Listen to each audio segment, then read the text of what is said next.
Hi Flosstube. As you can see, I'm still set up to finish this block here. We're going to finish, though, um, our videos with stitching H5. I don't remember if I showed you this. Here's my red, white, and blue. I had fits with this one, but I think it's because I did the border. Yeah, I thought the border was same. I don't know, who knows, but I ripped it. So it's right now. So you all have the other video. We're going to do this one, which is the Oriental stitch, and I will post the page number on this Flosstube, so you can find it in the needlepoint book. It calls for using a watercolor and then in between using a neon raise. I'm just going to show you the basic path of doing the Oriental stitch, and then you go do the second section, which would be this here. Get my lovely pointer tool. This here, my light blues, is going to be in neon rays, which will give it a bigger contrast. I think I didn't have a light enough neon rays, or something that I liked, which is why I did it in kind on this one. But hopefully, what I'll do is I'll stitch it up, and I'll post a photo of it when I'm done with this section, when I put the neon rays in. But I will not be showing that, because you guys can stitch with neon rays. You should be experts by now, right? So let's move you in. Without getting too dizzy. All right, so I did, you can see it, my away waist knot. I'm using a watercolor, the called for watercolor, and we're going to start just stitching away on this, and hopefully, again, it stays in focus. And we're just going to follow her directions. You're going to start up in the upper left corner, like she says to do. There is a little compensation stitches here, and just follow the graph. I think people have problems doing stitches diagonally. I don't have any advice for that, except to count. So there's those 3 compensation stitches that were up in the top corner. Now we're getting into the real Oriental, and it's, let's see, it's over 4. It starts here.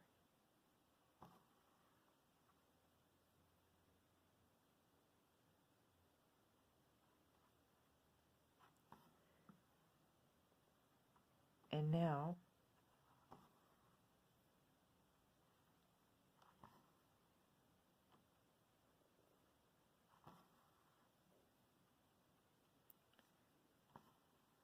you just follow this along. It looks complicated. I could feel a knot forming. Okay, no knot, thank goodness. 4. And now, okay, so you did that little triangle. Now you're going to make another one.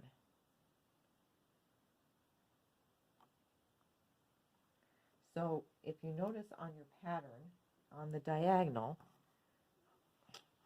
no, I did get a knot. Did you see it? Stop. Okay. Okay, got it through. So what you want to do is check. Am I in the right spot? So, and when I go up, 1, 2, 3, 4, is it in the right spot this way? So 1, 2, 3, 4, and it is. And then I'm going to check my pattern. And let's see. I can tell from the chart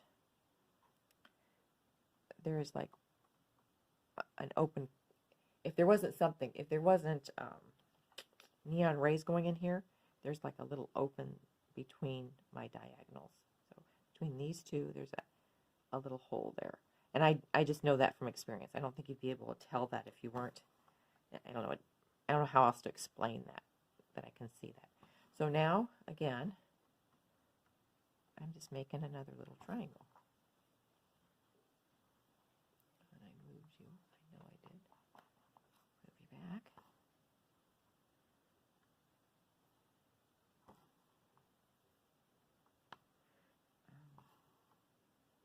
And then let's do this one.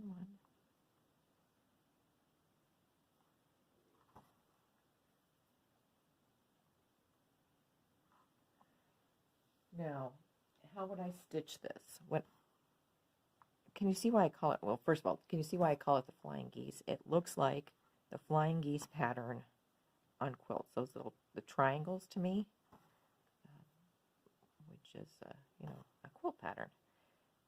So I do like the stitch. I think it goes fast. What I think I don't like is the stuff that goes between, which makes it the oriental.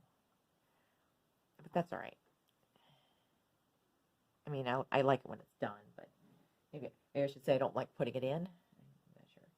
So I think what I would do is I'd go all the way, finish